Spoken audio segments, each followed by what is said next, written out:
పైసా పైసా ఏం చేస్తావే అంటే 100 అయ్యేదాకా నన్ను కాపాడు, 100 అయినాక నిన్ను కాపాడుతా అన్నదట వెనుకటికి. ఇక గదే తరికిన మరి ఇక తల్లిదండ్రులు ఊరుకుంటున్నారు.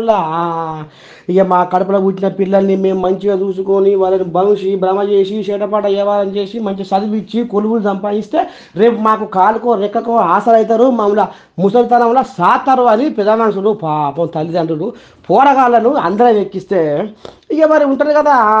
ఇక మరి భారతదేశంలో ఏం చదువు, ఇక్కడ ఈ తెలంగాణలో ఏం చదువు, ఈ ఏపీలో ఏం చదువు, అమెరికాకు పోతే చదువు మంచిగా వస్తుంది, చేసినా కొలువు చేస్తాడు, 5 లక్షలు నెలకు వస్తాయి అని ఇక ఇట్లా ఈ రకంగా కూడా ఆలోచన చేస్తున్నారు కొంతమంది తల్లిదండ్రులు. ఇక అదే తరిగిన ఈ పిల్లగాడట చదువుకుంటందుకు అమెరికా పోయిందట. ఇక ఏమైందో ఎట్లయిదో కానీ ఉన్న సర్టిఫికేట్ మొత్తం పోయినాయట, పసిరి పోయినాయట. ఇప్పుడు ఎట్లా బతకాలి, ఏం తినాలి, ఏ రకంగా ఉండాలి, ఇక గిసవంటి బాధలు బయట దేశంలో గిసవంటి బాధలు.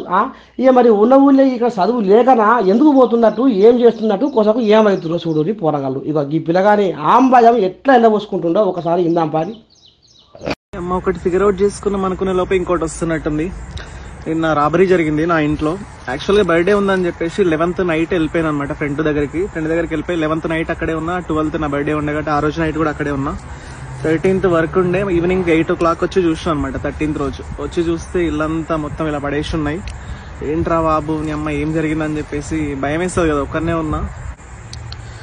చివరికి అర్థమైంది దొంగతనం అయితే జరిగిందని చెప్పేసి. ఏం పోయినా అని చెప్పేసి చూస్తే ఫస్ట్ ల్యాప్టాప్ అది కోసేసారనమాట. బ్యాగ్ మొత్తము ల్యాప్టాప్ తీసుకున్నారు. దాంట్లో కొంత మనీ ఉండే. నేను ఎప్పుడు యూజువల్ గా డిపాజిట్ చేసేస్తాను, నా దగ్గర క్యారీ చేయను. ఇక బ్యాడ్ టైమో ఏంటో కానీ మనీ కొంత పోయినాయి. ఇక చాలే మనీ పోయినాయి, ఇది పోతే పర్లేదులే అని చెప్పేసి అనుకున్నా. తర్వాత గంట తర్వాత రియలైజ్ అయినా మొత్తం డాక్యుమెంట్స్ మొత్తం ఫైల్ మొత్తం పోయిందనమాట. సర్టిఫికేట్స్ మొత్తం.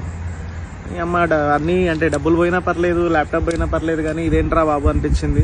నిన్న ఈవినింగ్ తెలిసింది ఆ కత్తి కూడా కనిపించిందంట ఒక అతనికి దగ్గరలో. ఆ కత్తి, నా షూస్ కూడా బయట పడేస్తున్నారు. అంటే యుఎస్ లో ఎన్ని స్టేట్స్ తిరిగినా ఒక్కడనే చాలా చోట్ల ఉన్నా కానీ ఫస్ట్ టైం నైట్ పడుకోవడానికి భయం వేస్తుంది అనమాట రూమ్ లో ఒక్కడిని. అంటే ఆ ఇన్సిడెంట్ జరిగిన తర్వాత అంటే మనీ ఇవన్నీ పోయినా పర్లేదు, అసలు ఎలా జరిగింది అంటే నా రూమ్ సరిగా లాక్ అయ్యలేదా లేకపోతే వేరే డూప్లికేట్ లాక్ అనేది క్లారిటీ లేదనమాట. సీసీ కెమెరాస్ యాక్సెస్ వేరే అతనికి ఉంది. అతను ఇంకా 1 hour లో వస్తారేమో చూడాలి. తర్వాత పోలీస్కి అయినా కంప్లైంట్ ఇచ్చేసి రిపోర్ట్ అయినా తీసుకుందాం అన్నట్టు ఉన్నా.